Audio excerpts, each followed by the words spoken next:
Back here with Takoda. Takoda, how have you been? I've been doing okay. I've been struggling a little bit. Um, I'm doing okay though. What's that struggle? Just been struggling to make some currency to get food and some water and stuff.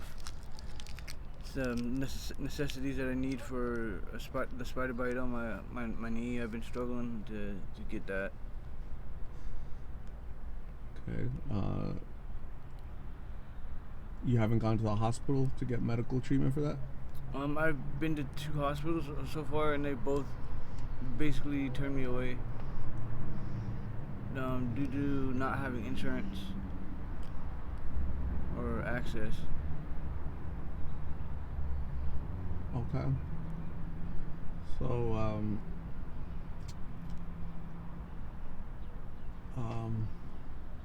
what happened to your clothes and stuff, your backpack? I was sleeping in an alleyway that I usually sleep in, and somebody took my bag and stuff off the back of my chair.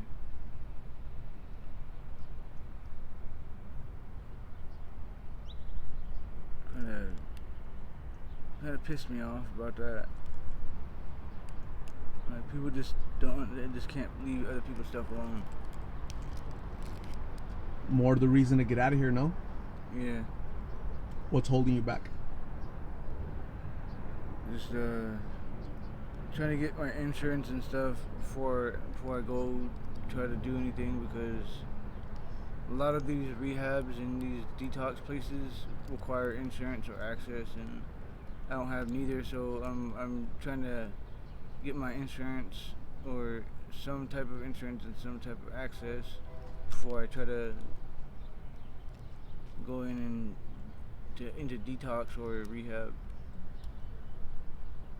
Okay. So I've interviewed 1,000 people in the past 3.5 years. Um, I'll give you my perspective as to why they choose not to go to the hospital and why they choose not to go to a detox or a treatment or a shelter. Okay. So, what you're telling me is, I've heard it, gosh, a lot of times, right? I've heard it, I don't have insurance, it's dangerous at the shelter, I don't have money, and all that stuff. But the reality is that you guys don't want to be away from blues. If you go to the hospital, they're gonna admit you for a week, a month. You're not gonna be able to smoke in there, so you'd rather just suffer through the pain of that, the spider bite.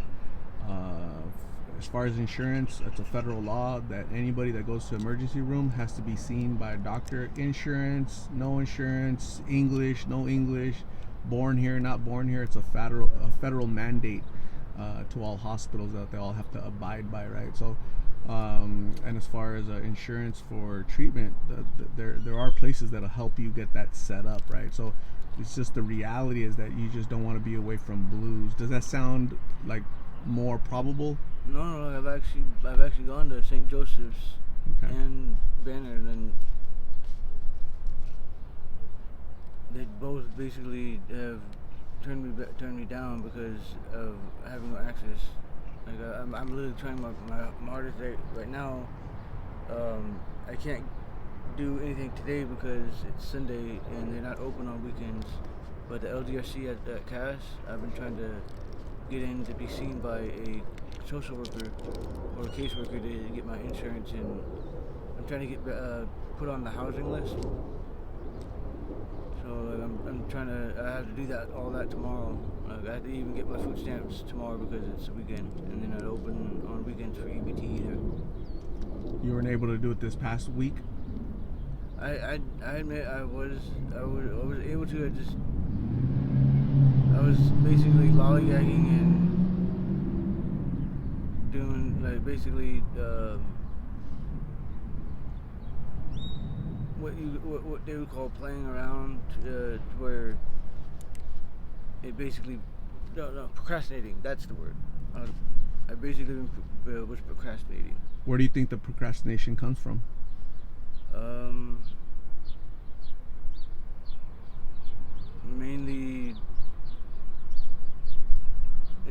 it comes from my addiction. I admit that. Like, Your addiction is the root of everything. That's where everything comes from. People stealing your stuff, people harming you, not going to the hospital, not going to get services, resources for your ID, for your insurance, for this, for that. It's addiction, right? It's not the hospital, it's not the government, it's not what happened to you when you were a kid. It's addiction right now, right? What steps do you have to take in order to start gaining control of your addiction? Like, what has to happen?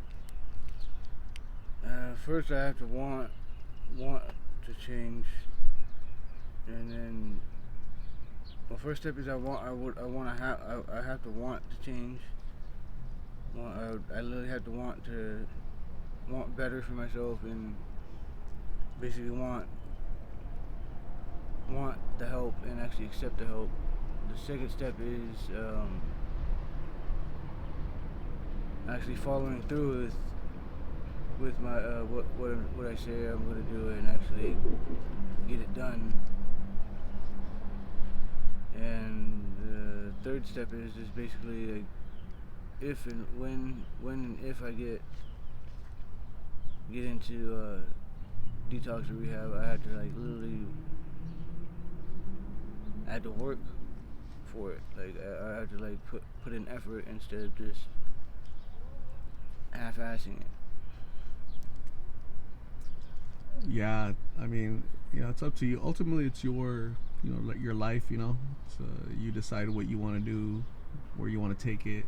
If you're okay with, there's a lot of people that are okay with being out here. They've already grown accustomed to surviving out here, and they really, in all honesty, they don't want any assist. They don't want help.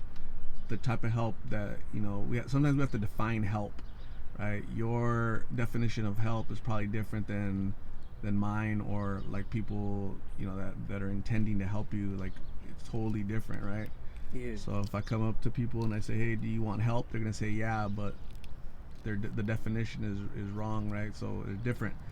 So my help would be like, okay, I'll take you to a shelter, I'll take you to the hospital to go get that bug bite seen, I'll help you sign up for insurance access. There's programs that help you with that all day long, but you don't want to you don't want to be away from the blues, not even to go to the shelter, to go get services, because it's time away from the blues, from the addiction is the reality of it, right?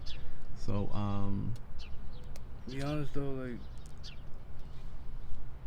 I'm tired of being out here, man. Like a lot of people say that they're tired of being out here, but they're just basically talking through their teeth. But me, I'm being straight up dead honest. Like I'm tired. Like, what have you done to get out of here? You're so tired of this place. You're done. What have you done to get out of here? To be honest, I haven't really done anything to get myself out of here. Like, but starting tomorrow, like I'm gonna go to Cass and I'm gonna go to LDRC and I'm gonna get my casework in. I really don't want to be out here anymore. A lot of people always mention out here, oh, I'm on the housing list, and it sounds good to be on a housing list, but I'm pretty sure that those programs to get you on a list, first, that's a long list of waiting, where you're going to be waiting for years, and when it's your turn, they're going to, okay, Takoda, yeah, you applied for housing 5 years ago, it's your turn, so we can try to help you. We just got to verify that you're not using blues or any other substances. They're not just going to hand you the keys to a house or an apartment or whatever, right? That just doesn't happen. You have to basically put in effort, and you got to put in effort. You got to put in effort, right? Do you think you're putting effort in anything at all?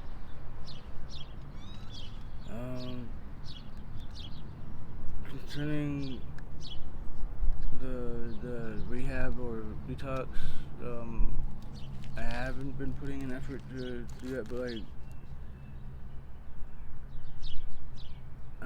like I said, I'm tired of being out here. I'm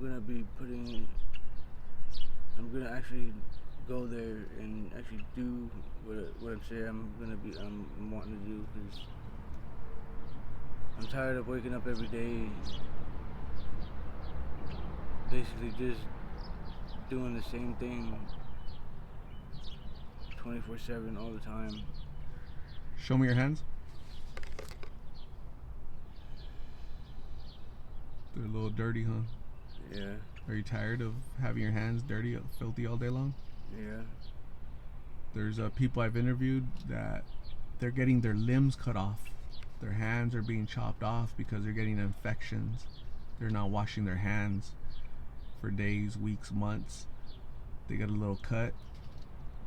All that nasty stuff gets in there, and they get infected. They don't go to the hospital like you know. No, I don't go to the hospital because they're mean to me, or I don't have insurance, or they're not gonna help me. So I'm gonna fix it myself. They say. They got one hand left. Some of the people I talk to, some of these people are 40 years old, 60 years old. If you don't get out of here, that's gonna be you if you make it that long. You know?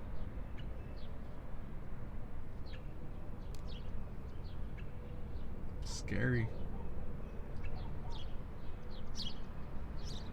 So I mentioned last time that somebody named Jacqueline claimed to be your sister, saying that your mom was alive. That some half of your story is a little fictitious, but I invited Jacqueline or Jackie to talk, but she hasn't replied to me to kind of validate her story. So there's not much I can go off of. Okay, so I'm not sure if that's person just kind of I don't know any person by that name. What was the name of your sister? My sister's name is Cassie. Cassie. Okay. You have no cousins named Jacqueline? Not that I know of. I've never. If I do, I haven't met them. But I really don't have any brothers or sisters by that name. No cousins, no aunts, nothing, huh? Jacqueline Ray. Interesting. Okay. Yeah. Well, hopefully, I get to talk to this person, but your sister's gone, huh? Your sister, your mom, they're gone. Okay. Takoda, it was nice seeing you. I've been looking for you I was around here yesterday, couldn't find you, but you told me you're hungry. Here's some food. Hopefully you get to eat. Hopefully nobody takes that. Okay, don't let anybody take that. I'll fight a person over my food. Here's thank you. Here's soda. So yeah, it was nice talking to you, man. I'm sorry that happened to you, where they took your stuff. A lot of cool stuff, a lot of nice donors out there. I'll go get another backpack. Fill it up with things you need, some basic necessities, and make sure. But hopefully you protect that stuff, okay? I always think of it this way: people that take other people's things either do it for two main reasons. One, they just do it because they don't want the other person to have certain things that are better than theirs, or two, they need it more than you do. And that's fine, but the people that are donating stuff, they donate it to you, right? They're trying to help you, and it's good that you're a little good Samaritan giving away your stuff or whatever. But no, I didn't give it away this time. I actually, it's a dude that goes by the name Scarface. He took my bag and shit when I was asleep. I know he did because I saw him the next day with my backpack that you had given me. He had the hat that you gave me to, so I knew he took it, but he didn't want to give it back, so I just left the situation alone. That's why you got to get out of here. That's called bullying. right? That's some knucklehead out here bullying you. That's why I get no respect, no dignity, no love. Another one of 1,000 reasons to get out of here. But that addiction doesn't let you see it, you know? You'll just put up with Basically, it. keeps you captive. Keeps you captive, and you know, people won't be giving forever, okay? They won't be donating forever, so it's not, you know? So when people want to help, you know, accept the help to get to real help, not temporary help. Right? Yes, sir. So, all right, Takoda, we'll talk soon, okay? Stay safe. You too.